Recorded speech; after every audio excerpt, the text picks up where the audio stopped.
আবে বুড়ো, তুই তো গরিব মরে গেছিস, সাথে আমাদেরকে গরিব রেখে গেছিস। আবে আমি গরিব ছিলাম না, আমি আমাদের জামানায় অনেক বড় ডাকাত ছিলাম। তখনই তো তোমাকে পুলিশ ধরে ফেলছিল আর তোমার সবকিছু নিয়ে নিয়েছিল। আবে আমি যতগুলো লুট করছি সবগুলো লুট একটা জাদু দরজার পিছনে রেখেছিলাম। সাথে নিয়ে যা আমাকে। ওই যে দেখ, ওইটাই সেই দরজা। চলো দাদু, খাজানা নিয়ে আসি। থাম, ওই দরজা খোলার জন্য আমাকে ওই দরজা ছুঁতে হবে।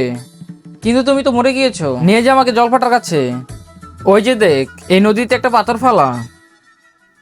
আমি হলাম এই নদীর রাজা, সবার ইচ্ছাই পূরণ করি। এই জলপাটাকে বল আমাকে জীবিত করার জন্য। জলপাটা, আমার দাদাজিকে জীবিত করো।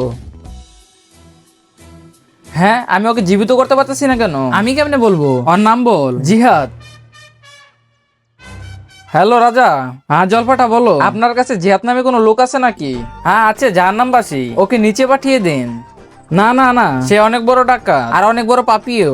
আরে রাজা সাহেব, তুমি তো জানো আমি সবার ইচ্ছাই পূরণ করি। এখন যদি ইচ্ছা না পূরণ করতে পারি তাহলে আমি মরে যাবো। ঠিক আছে, কোনো একটা লাশ নিয়ে আসো। যাও, কারো লাশ নিয়ে আসো। লাশ আমি কেন নিয়ে আসবো? তার ভিতরে তোমার দাদাজি আসবে। আমি আমার দাদুকে অন্য কারো মাধ্যমে জিন্দা করবো না, তার বদলে আমার ভিতরে পাঠাও। তুমি আর তখন তুমি থাকবে না, দাদা হয়ে যাবে আর বুড়ো হয়ে যাবে। তার আগে দেখবো কে শয়তানকে হারিয়ে মা বাবাকে ভালোবাসতে পারে। আর যে মা বাবাকে ভালোবাসে সে চ্যানেলটাকে লাইক সাবস্ক্রাইব করে দিবে। আর যে শয়তানকে ভালোবাসে তার লাইক সাবস্ক্রাইব করার দরকার নেই। আমি বুড়ো হলে কোনো সমস্যা নেই, টাকা দিয়ে আমার সব ইচ্ছা পূরণ করব। ঠিক আছে রাজা মশাই, পাঠিয়ে দিন।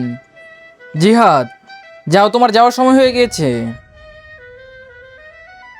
চলে আসছি আমি আবার। এখন আমি এই খাজানাগুলো নিয়ে রাজার মতো থাকতে পারবো। পুলিশ, জিহাদ, তোকে আমি অনেকদিন ধরে খুঁজতেছিলাম। ডাকাতি করে পালিয়ে গিয়েছিলি, এখন তোর জেলের ভিতর রাজার মতোই থাকি। চল আমাদের সাথে।